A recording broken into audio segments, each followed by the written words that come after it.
Have you heard about the red velvet chair problem? There was a grandfather in a very nice village who had many grandchildren. Unfortunately, all the kids of the grandfather passed away at a very young age, and the grandfather had to take care of all the kids. The grandfather was a very wise gentleman.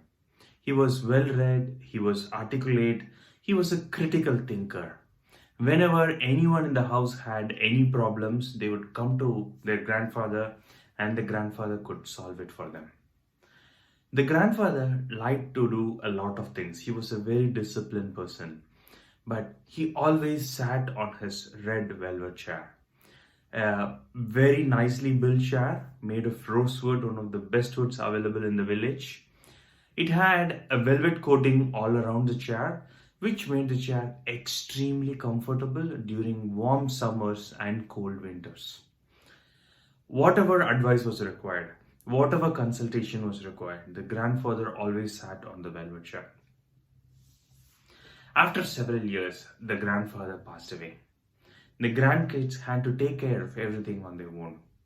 So one of the grandkids came up with a very good idea. He said, let's capture everything our grandfather did so that we don't forget and we are able to follow his footsteps.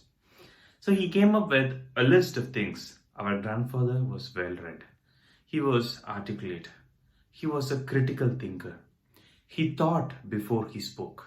And he always used his velvet chair from which he got all his wisdom.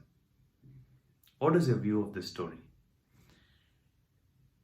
Does the red velvet chair have anything to do with the wisdom offered by their grandfather? This is what often happens when we read all these self-help books. There are probably a lot of very good ideas, but I do think there are also few irrelevant, useless ideas as well, which the author brings along because in many cases we are all like blind men trying to touch an elephant and explain this is how the elephant looks. So always be cautious, look out for red velvet chair so that you can make the best out of everything. Thank you.